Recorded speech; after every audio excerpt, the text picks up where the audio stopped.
자, 이어서 최파고 기다리고 있었습니다. 저 방송 시작하기 전부터 기다리셔서 벌써 한 30분 넘게 방송을 위해서 저 뒤에서 기다리고 계시다가 이제 스튜디오로 들어오셨습니다. 모셔보겠습니다. 최용석 선임 매니저 어서 오세요. 반갑습니다, 앵커님. 네, 네, 2주마다 뵈니까 정말 반갑습니다. 그쵸. 네, 너무나 반갑고. 그러니까 입술에 침 바르세요. 네. 입술에 침 바르세요. 네, 정말 좋습니다. 네, 알겠습니다. 네. 자, 요즘에 2주 동안 어떻게 지내셨어요? 사실 최근에 시장에 노이즈들이 워낙 많다 보니까 네네. 뭐 실리콘밸리 은행 노이즈나 아니면 최근에 크레딧 스위스 관련 노이즈들이 시장을 좀 불안하게 만들고 있어서 저도 시장에 좀 몰입하고 있는 상황이고요. 네. 그래서 사실 시장 대응이 굉장히 좀 어려운 국면이기도 한 것 같아요. 그러니까 보수적인 투자자냐 아니면 어느 정도 좀 더 공격적인 투자자에 따라 생각은 조금 다르겠지만 네. 기본적으로 노이즈가 많은 구간은 투자하기 편한 구간은 아니거든요. 그래서 최근에 그런 노이즈 체크하면서도 시장 매일 좀 치열하게 시장과 싸우고 있습니다. 그래서 지난 시간에 저희한테 진짜 되게 감미로운 제목과 함께 자료를 소개해 주셨잖아요. 투자의 향기였었나요? 네, 맞습니다. 투자의 향기라는 감미로운 제목으로 투자의 향기 맞았나? 그때 막 영화 여인의 맞아요. 향기 여인의 향기에서 나와서 인용하시면서 여인의 향기 보셨다고 막 투자의 향기 해서 네, 그러니까 텐베거의 향기긴 했죠. 템베거의 향기였었구나. 맞습니다. 네. 맞아요. 그 자료를 보내주셨는데 오늘도 또 이렇게 되게 감미로운 뭔가 달달한 자료를 준비해 주셨더라고요. 네, 사실 이제 그런 것 같아요. 최근에 시장이 투자자별로 느낀 체감하는 난이도가 굉장히 많이 다르다고 생각하고 제가 느끼기에도 최근에 한 2주간은 힘겨운 시장이었거든요. 네네.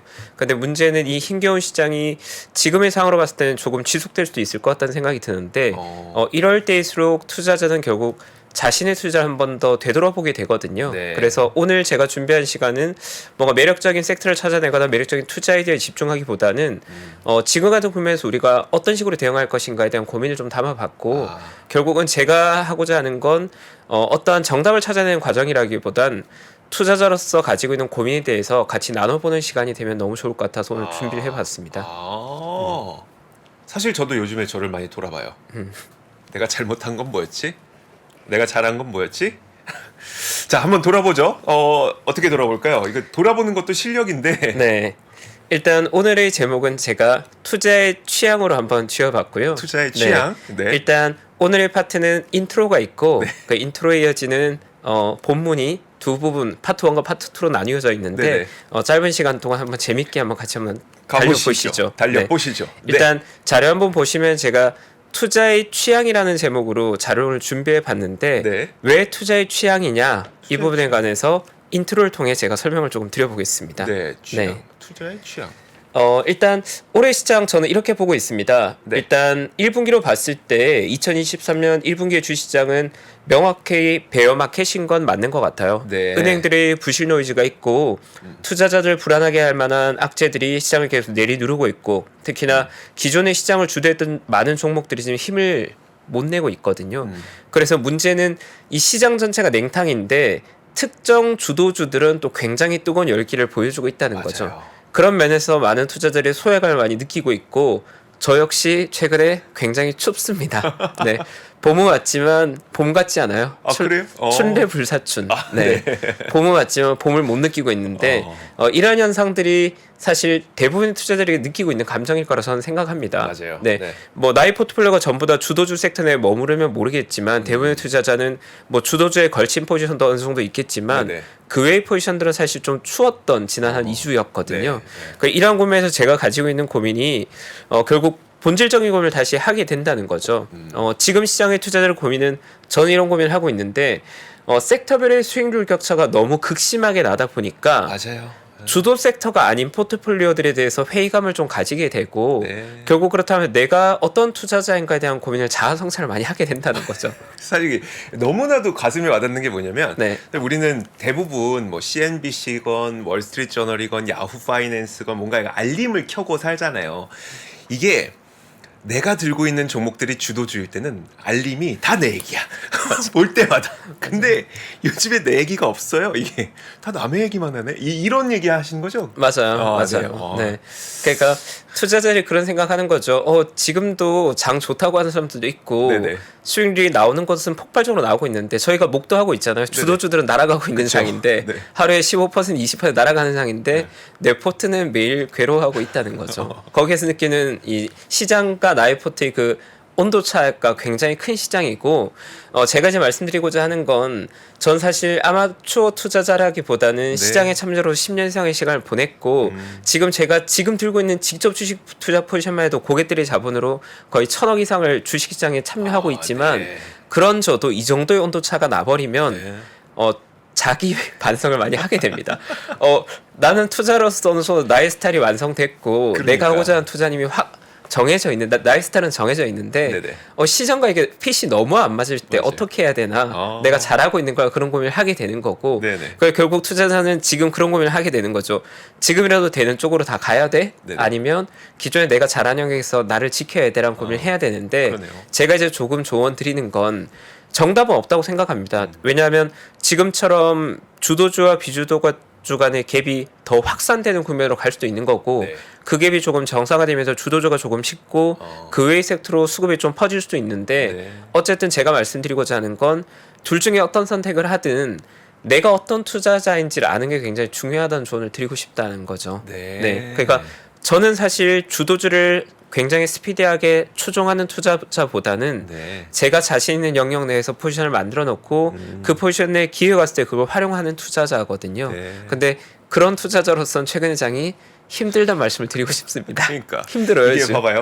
저도 사실 그런 편이었거든요. 그러면 이제 내가 A라는 섹터 내지는 A라는 종목을 골랐어요. 그래서 기업을 공부해 보니까 굉장히 좋아요. 그리고 지금 가치도 저평가되어 있어요. 자, 이거 지금 담아두면 한 뭐 1년, 2년 있으면은 이들의 세상이 밝아질 거야. 근데 희한하게 이 섹터로 돈이 안 들어와. 잘 몇 년이 지나 이런 문제가 또 생기기도 하거든요. 시간을 얼마나 내가 버틸 수 있느냐에 대한 문제도. 맞아요. 그러니까 보통 이제 나의 영역 내에서 어떤 투자기를 찾고자 한 투자자들은 가치 투자를 지향한 투자자들 중에 많은데 그런 가치 투자자들이 가지고 있는 것들은 사실 기존의 시장을 소외받던 종목들 내에서 밸류와 가격의 갭을 발견했을 때 내가 거기에 포지션을 취하고 그 갭이 해소될 만한 촉매가 발생했을 때 그 갭이 매우 줄어들거나 아니면 가끔 오버슈팅의 기회에 차익 실현하는 전략을 많이 쓰는데 지금의 시장은 사실 그 촉매가 작용하지 않는 시장이고 주도주가 아닌 섹터는 철저히 소외받는 시장이다 보니 괴로움을 좀 느끼는데 그래서 제가 한 번 더 고민하는 게 결국 이런 국면일 때 투자자의 입장에 따라 조금 다른 면은 있는 것 같거든요. 예를 들어서 기관 투자자들은 사실 지금 같은 국면에 주도주를 따라잡지 않으면 굉장히 심각한 문제가 생기겠죠. 왜냐하면 시장의 평균 수익률을 추정하지 못하게 되는 문제가 있고 나의 성과평가가 직접적으로 데미지를 입는 거니까 기관 투자자에게 좀 더 초조할 것 같거든요. 현재 상황이. 그러면 당연히 기관 투자자들 역시 울며 겨자 먹기로 주도주 쪽으로 뛰어들 수밖에 없을 거고 포지션을 늘릴 수밖에 없을 거고요. 이제 반면에 개인 투자자는 사실 그런 면에서는 조금 자유로움은 있겠죠. 뭐 예를 들어서 기관 투자는 매년 돈을 벌어야 되고 벤치마크를 이겨야 되지만 개인이 꼭 그런 강박을 가질 필요는 없거든요. 내가 잘할 수 있는 해에 정말 많이 벌고 쉬어가는 쉬어가도 되는 거니까 약간 여유를 가져도 되는 거고 포트폴리오에 있어서도 기관 투자자야말로 정말 지금 같은 주도주 중심 시장 생각하면 그쪽의 포트를 만들 수밖에 없을 겁니다. 왜냐하면 성과평가 구조가 그렇게 되어 있으니까. 그리고 시간적으로 보더라도 사실 기관 투자자는 3개월 단위, 6개월 단위 평가에 굉장히 조바심을 느껴야 되는 상황일 거고 반면에 개인 투자자는 그거보다는 조금 더 자유로울 수 있을 겁니다. 물론 개인이라고 하더라도 스스로 전업 투자자로서 자신을 정해야 한다거나 자신을 기관 투자자처럼 매년 고정된 수익률을 원하는 투자자라면 기관 투자자 입장에 조금 더 가깝겠지만 대부분의 투자자들은 저는 개인 투자자의 사이드에서 시간적인 자유로움, 성과평가의 자유로움을 조금 누릴 수 있다고 생각을 하거든요. 그래서 그런 측면에서 본다면 제가 이제 오늘 투자의 취향이라는 제목을 만든 이유는 전문 투자자에게는 사실 시장을 추종하는 건 선택의 여지가 없는 선택이에요. 시장의 주도주가 나오면 무조건 그쪽에서 매매를 해야 되고 시장의 평균을 이겨야만 하고 하지만 개인 투자자가 꼭 그래야 될까라는 의문이 저는 조금 남아있고 그렇다면 사실 투자는 정답이다, 주도주 찾기의 게임이다 보다는 제가 생각하는 좋은 투자는 어느 정도 투자자 자신이 조금 더 잘 알 수 있고 선호하는 영역 내에서 머물러도 저는 나쁘지 않다고 생각해서 투자는 정답의 문제보다는 취향의 문제다 정도의 메시지를 조금 전해드리고 싶습니다. 알겠습니다. 그래서 저 역시도 과거의 경우를 보면 시장 전체로 평이했던 구매에 제가 아웃퍼폼했던 적도 있었고 시장이 굉장히 좋았던 구매에 제가 언더퍼폼한 적도 있었지만 결국 지나고 보면 내가 굉장히 자신 있고 내가 잘 이해하고 있고 내가 좋아하는 영역에 정말 수급이 들어오고 좋은 기회가 만들어졌을 때 그 기회를 크게 활용하는 게 저는 성향에 맞았었거든요. 네. 주도주를 매번 따라가기는 솔직히 쉽지 않았었던 것 같고요. 네. 그래서 제가 오늘 나누고자 하는 얘기도 결국 그렇다면 투자 역시도 취향의 문제라고 하면 그럼 스스로 떠올려 봤을 때 제 스스로 가지고 있는 취향 테이스트가 주식에만 있는 것 같지는 않고요. 주식 외의 영역 중에서 저는 제가 굉장히 좋아하는 게 와인을 굉장히 좋아하거든요. 되게 잘 어울린다. 네, 앵무 혹시 와인 좋아하시나요? 저는 술 잘 안 마시긴 술 잘 안 마시는군요. 그러면 가끔 마시긴 하는데 취향이 있는 다른 분야가 있을까요? 뭐 웨이트 트레이닝이나 아니면 패션이나. 전 러닝이요. 러닝. 뛰는 걸 되게 좋아해요. 그것도 너무 좋죠. 사실 뭐 스포츠가 됐던 아니면 뭐 와인이 됐던 아니면 음악이 됐던 많은 사람들은 취향을 가지고 있잖아요. 근데 저는 그런 생각을 하거든요. 예를 들어서 트로트 가수가 트로트를 정말 좋아하고 트로트를 정말 잘 부르는데 사실 최근 트로트가 유행이 불기 전에 아주 오랜 기간 우리나라 트로트는 사실 그렇게 메이저 시장은 아니었잖아요. 맞아요. 근데 최근 몇 년간 이 트로트가 주류가 되면서 트로트 시장의 기존 강자들이 굉장히 레벨업 했잖아요. 근데 제가 생각하는 좋은 투자는 그런 느낌이거든요.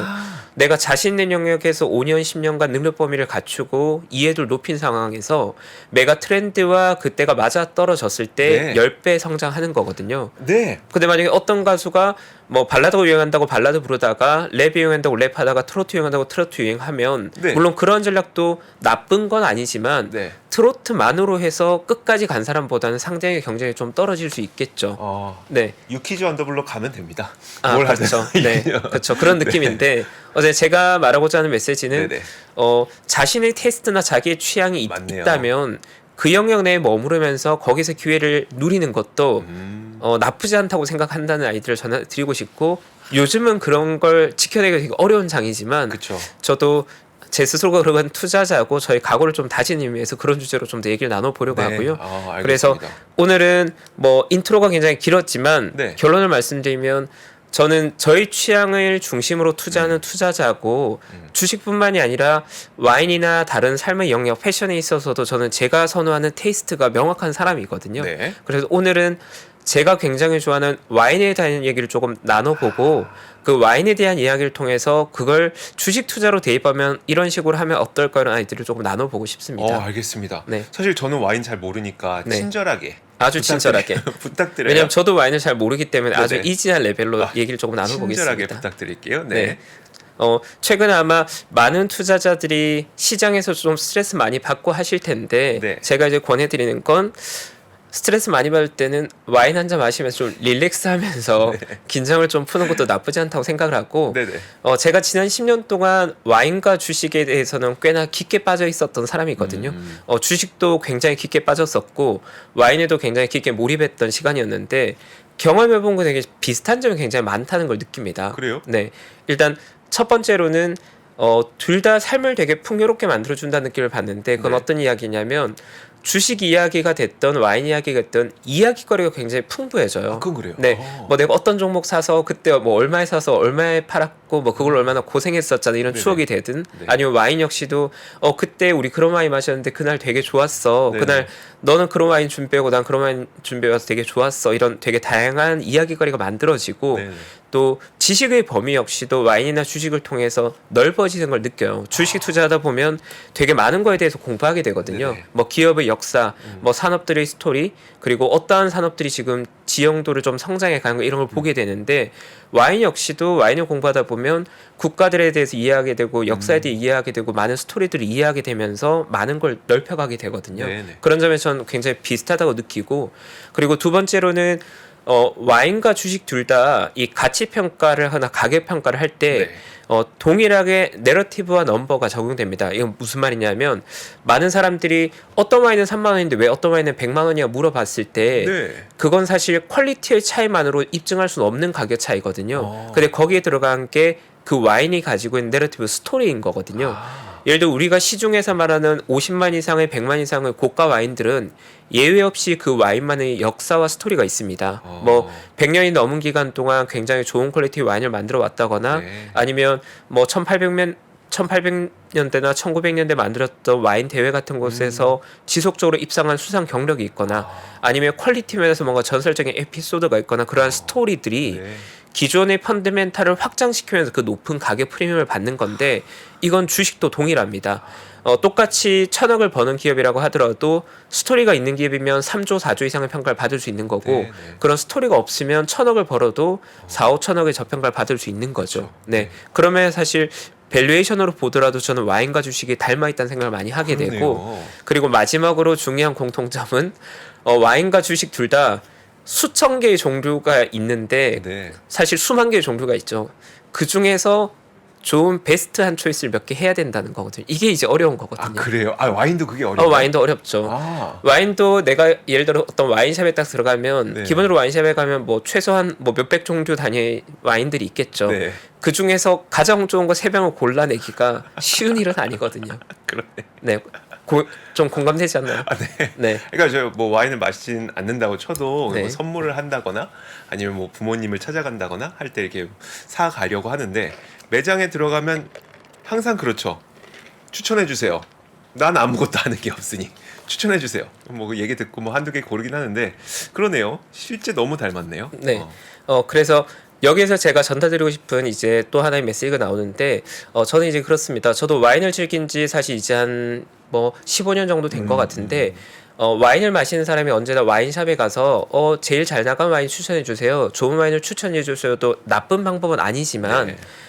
계속 그렇게 해버리면 사실 결국은 나의 와인 취향이 만들어지지 않거든요. 네. 나의 와인에 관한 지식이 쌓이지 않고 그러네요. 매번 추천만 받다 보면 내가 정말 어떤 좋은 와인을 고르거나 내가 원하는 와인을 골라야 될 때 그 나의 기준이 만들어지지 않기 때문에 네.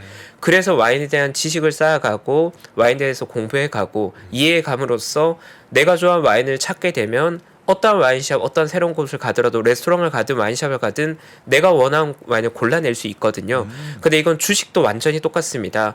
어떤 사람이 만약에 언제나 주식 투자를 할 때 뭐 증권사 직원이 됐던 경험이 많은 투자가 됐던 뭘 사야 될지 알려줘. 베스트 픽을 너에게 맡길게. 나쁜 방법은 아니지만 계속 그렇게 반복하면 결국 나의 취향, 나의 와인 주식 선택은 불가능해지는 거거든요. 그렇죠. 네. 그래서 결국 저는 와인이 됐든 주식이 됐든 지식과 경험을 누적해서 나의 테이스트를 찾음으로써 네. 내가 원하는 주식, 내가 원하는 와인을 찾아낼 수 있는 게 투자자에게 매우 중요한 기본적인 소양이라고 생각하고 오늘 제가 드리고자 하는 와인 이야기 역시도 와인을 마십시다 보다는 네. 정말 난해한 와인 초이스 그걸 사실 알고 보면 굉장히 단순하거든요. 네네. 그럼 그걸 적용해서 주식 역시도 어떤 주식 사야 될지 굉장히 어려운 것 같지만 맞아요. 심플하게 보면 심플하게 볼 수 있다는 아이디어를 좀 전해드리고자 합니다. 지금 말씀하시는 와중에 그 네. MK 주님께서 추천에 기대지 말고 공부하라는 얘기구나. 근데 제가 듣기에는 그런 얘기 같지는 않아요. 구독자님들 이게 어떤 얘기냐면 저희는 수많은 와인들을 여러분들에게 시음시켜드리고 싶은 거예요. 그러면 이제 그 시음한 것 가운데 여러분들의 선택이 좀 중요해지는 거죠. 저희와 함께 그 선택하는 방법을 공부하자는 거니까 알아서 공부하세요. 이런 내용은 아니라는 거. 네. 맞습니다. 네. 근데 그렇긴 한 게 어떻게 보면 투자자가 됐던 뭐 와인을 마시는 사람이 됐던 제가 이제 단언할 수 있는 건 나의 취향이 생긴 상태에서 만들어지는 경험과 나의 취향이나 나의 기준이 없는 상태에서 만난 경험이 굉장히 다르거든요. 네네. 그 말은 뭐냐면 내가 직접 충분히 깊게 이해한 상태에서 한 1억 원의 투자와 다른 사람의 추천을 듣고 1억 원 투자한 건 같은 1억 원을 투자했더라도 경험의 질이 굉장히 다른데 그쵸. 그 질의 차이를 만드는 게 결국은 나의 테이스트, 나의 취향, 나의 기준이거든요. 그쵸. 그러니까 그러한 기준에 대해서 한번 얘기해 보자 정도로 이해해 주시면 될 것 같고요. 네. 그래 본론으로 바로 들어가서 네. 결국 제가 말씀드리고자 하는 건 좋은 와인을 고르는 기준을 저는 보통 이렇게 3가지 정도로 간단하게 가지고 있습니다. 일단 첫 번째로는 어느 국가의 와인을 초이스할 건가에 대한 고민을 하고요. 그리고 두 번째로 그 국가 내에서 어떠한 지역의 와인을 고르고 나서 그 다음에 퀄리티와 가격을 적절히 조합해서 내가 원하는 가격대 이 정도 퀄리티의 와인을 최종적으로 고르는데 조금 후에 제가 주식 투자에 대입하겠지만 주식 투자 역시도 저는 동일하다고 생각합니다. 이러한 3가지 정도의 인식 틀, 구분 틀을 가지고 있으면 주식을 고르기도 굉장히 간단해지는 거죠. 네. 그러면 첫 번째 초이스가 되는 국가를 먼저 한번 보면 와인 고르실 때 많이들 고민하시잖아요. 근데 지도를 이렇게 보면 네. 와인은 보통 지도를 통해서 우리가 많은 지식을 쌓아갑니다. 그래 요건 쉽게 정리되어 있는 뭐 인포그래픽 정도 될 것 같은데 와인 생산량 기준으로 상위 10개 국가 보면 1위가 이탈리아고요. 네. 2위가 프랑스고 현재 3위가 스페인입니다. 이 3개 국가가 보통 구대륙 와인이라고 하는 전통적인 이제 와인 생산지들이고 신대륙 와인으로 넘어가면 이제 대표적인 곳들이 뭐 미국과 오스트레일리아, 칠레, 아르헨티나 정도가 포함이 되겠죠. 근데 보통 이제 와인을 마시는 분들은 자기가 좋아하는 국가들이 있어요. 어떤 분은 뭐 칠레 와인을 좋아하고 뭐 어떤 분은 프랑스 와인을 좋아하고 어떤 분은 뭐 미국 와인을 좋아하는데 최근에 뭐 가장 핫한 지역은 아무래도 미국일 거고요. 뭐 가격 대비 퀄리티로는 압도적이라고 평가받고 있고 매력적인 와인들이 정말 많이 나오고 있죠. 근데 저는 취향이 약간 좋게 말하면 좀 클래식하고 네. 좀 직설적으로 말하면 약간 올드한 편이라 저는 사실 이탈리아를 굉장히 선호합니다. 1위. 네. 주도주네. 그렇죠. 뭐 사실 저는 스타일이나 뭐 옷이 됐든 패션이 됐든 뭐 네. 아이템이 됐든 메이드 인 이탈리아를 굉장히 좋아하고 와인 역시도 이탈리아 와인을 굉장히 좋아합니다. 실제로 음식 역시도 뭐 프렌치보다 이탈리아 레스토랑을 더 선호하는 편이고 네네. 여러 면에서 이탈리아에 대한 선호가 있죠.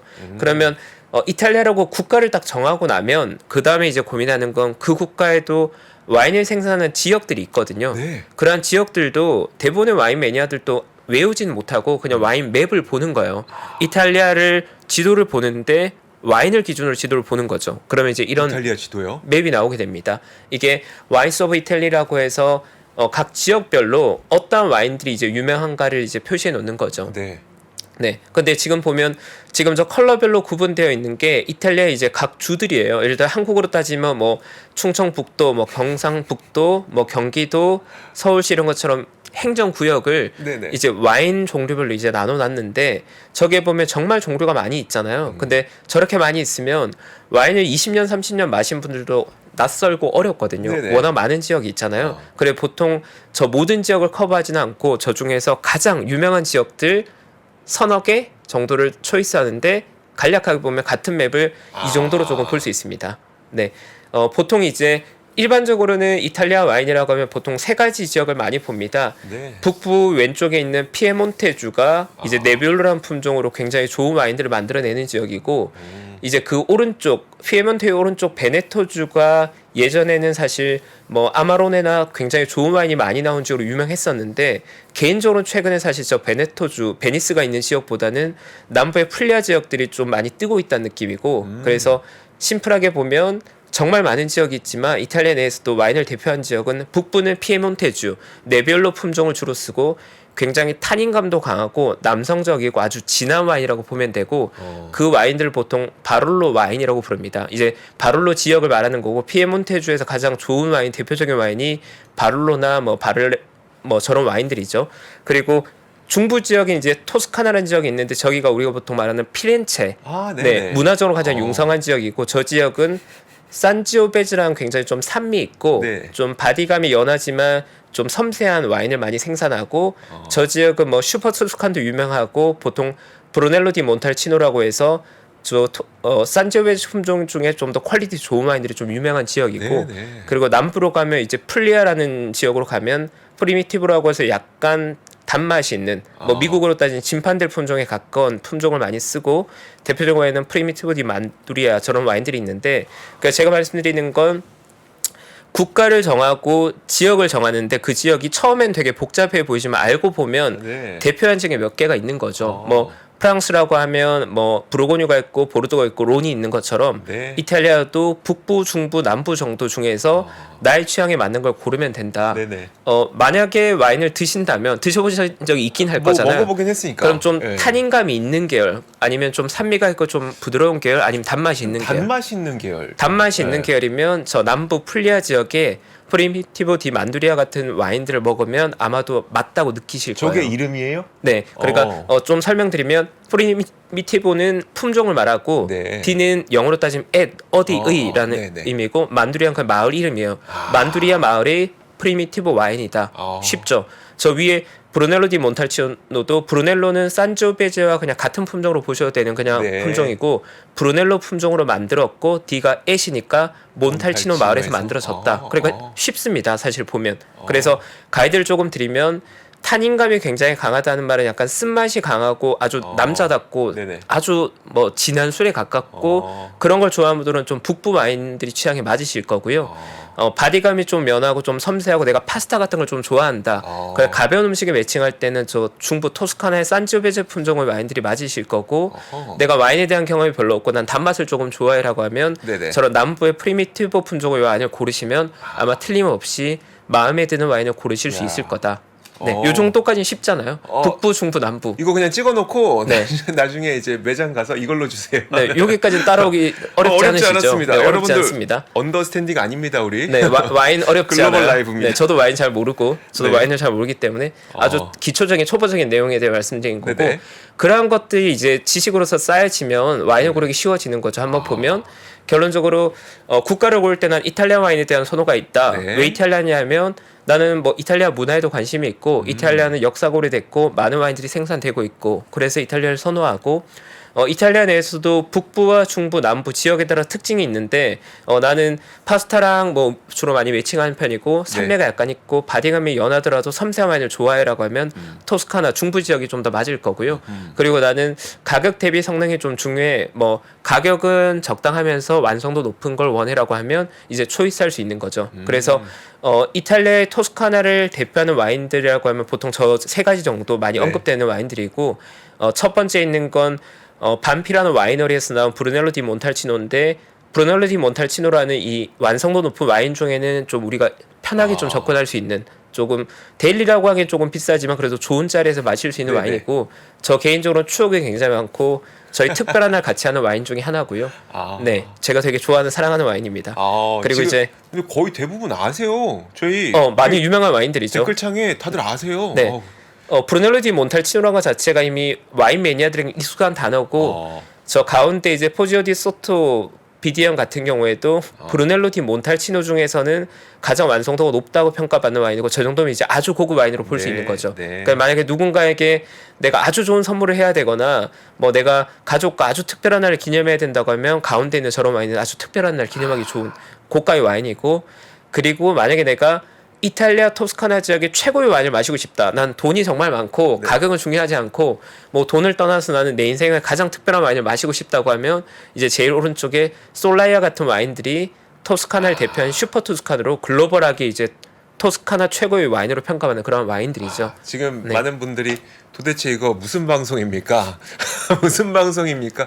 뭐 책파고님 마지막에 미국 주식에 대해서도 얘기해 주세요. 뭐 여러 가지 얘기들이 있거든요. 네, 이제 본론으로 갑니다. 이게 다 여러분들 그 주식을 고르는 방법에 대해서 이야기를 해주시기 위해서 은유를 해주신 겁니다.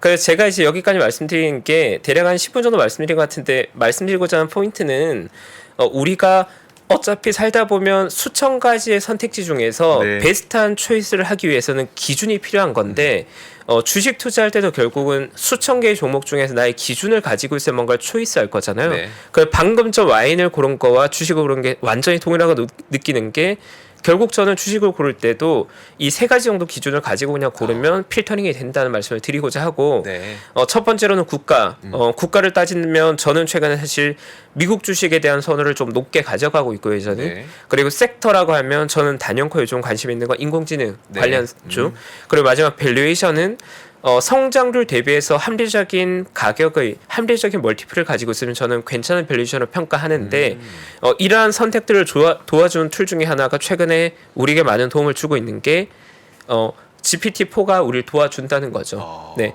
그러니까 우리가 만약에 저런 선택의 기준만 가지고 있으면 우리의 선택이나 필터링은 GPT-4가 도와주기 때문에 다양하게 활용할 수 있는 거고 최근에 GPT-4가 나오고 저는 개인적으로 여러 가지 리뷰 뭐 빌 게이츠 리뷰도 나오고 다른 분들 리뷰도 나왔지만 딥러닝의 처음 개발자로 평가받는 제프리 힌턴 교수님의 평가가 저는 가장 감동적이더라고요. 네, 조금 짧게 리뷰하면 애벌레는 영양분을 축적한 후에 나비로 변화하는데 우리 인류들은 그동안 모은 수십억 개의 지식 조각을 통해서 GPT-4라는 나비를 만들어냈다라고 평가하는데 저는 굉장히 감동적이었고 네, 굉장히 감동적이더라고요.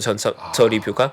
네, 저 표현 자체가 굉장히 함축적이라고 느끼고 그래서 저는 이번 주에도 GPT-4와 많은 대화를 나누려고 노력했고 그 과정을 함께 좀 공유드리면 일단 아까 전 말씀드린 대로 저는 미국 주식 중에서 좋은 주식을 고를 때 언제나 성장률 면에서 경쟁력 있는 주식을 찾고자 하고요. 네. 그러니까 GPT-4에게 물어본 건 미국 기준으로 성장률 상위 10%의 기업이라고 하면 어느 정도일까 물어봤을 때 GPT-4의 답변은 3년 성장률이 한 20% 정도, 연간 20% 성장을 3년 정도 지속하면 탑 10%에 들어갈 만하다. 그럼 제가 역으로 물어본 건 그럼 상장 기업 중에서 실제로 최근 3년간 매출액이 20% 이상 성장한 기업이 어느 정도 될까 물어봤을 때는 대략 S&P 500 구성 기업에 S&P 500 기업을 한정한다면 15% 정도 된다는 답변을 받았고요. 네. 그래서 제가 조금 더 궁금했던 건 그렇다면 그러한 기업들 중에서 밸류에이션이 합리적인 주식은 뭐야? 라고 물어봤습니다.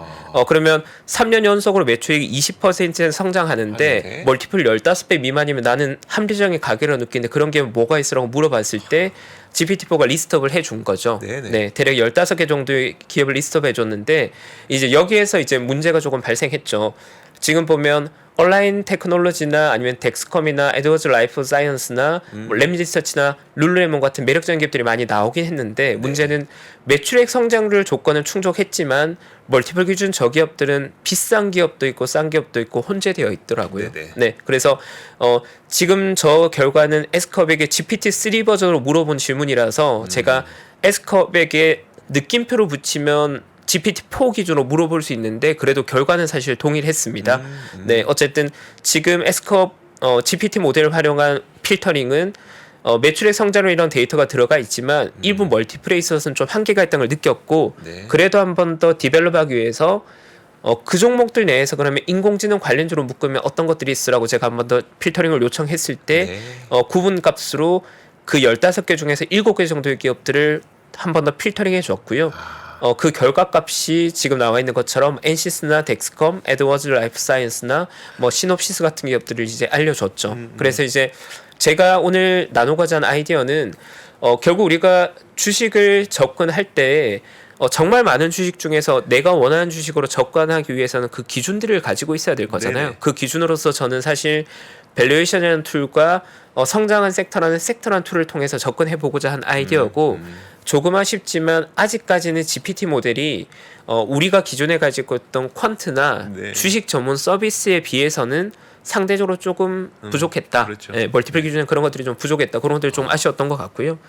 그래서 제가 한 번 더 정리해 보자면 결국은 저는 주식 투자가 많은 사람들은 그렇게 얘기한 것 같아요. 요즘처럼 주도주가 선명하고 주도 섹터와 비주도 섹터의 온도 차이가 너무 심할 때는 결국 주도주 플레이가 답이야. 뭐 나의 취향 이런 거 상관없고 주도주를 찾아서 거기에서만 놀아야 되라고 많은 사람들이 이야기하지만 저는 조금 다른 투자자로서 다른 이야기를 좀 전해드리고 싶었고 나의 취향의 주식들 또 내가 잘할 수 있는 영역의 주식들을 가지고 있고 그 영역의 기회가 찾아왔을 때 그걸 활용한 것도 저는 나쁘지 않다고 생각을 하거든요. 그래 그러한 기준으로서 국가나 섹터 그리고 성장률 대비 멀티플 갈등 밸류에이션을 기주고 저런 필터링을 통해서 좋은 종목들 찾아가는 과정도 나쁘지 않은 접근이 아닐까라는 게 지금의 시장을 대응하고 있는 저희 방식이라서 그걸 좀 공유하고 싶었습니다. 네. 지금 이미 뜨겁게 다루는 영역에 저는 진입을 못 하겠거든요. 그래서 그렇다면 내가 생각하는 기준 내에서 그래도 지금 소외받고 있는 투자 중에 많은 투자 기회들이 많이 있을 건데 그러한 것들을 찾기 위해서 이런 고민을 해야 되지 않을까라는 생각을 조금 했고요. 그런 고민들을 사실 오늘 이 시간을 통해 좀 나누고 싶었죠. 마지막으로 이 좀 길게 이야기가 진행이 됐으니까 한마디로 좀 정리를 해주시죠. 마지막 네. 결론은 이제 그런 것 같아요. 제목에 제가 드리고자 하는 메시지가 그대로 들어가 있는 것 같은데 사실 지금처럼 시장의 주도주와 비주도주 간의 온도 차이가 너무 극심하게 가버리면 사실 자신의 투자 스타일이 흔들리는 투자자들이 많을 겁니다. 예를 들어서 주도주 투자자였으면 지금 장이 본인 속성에 맞고 좋은 성과를 내고 있을 거고요.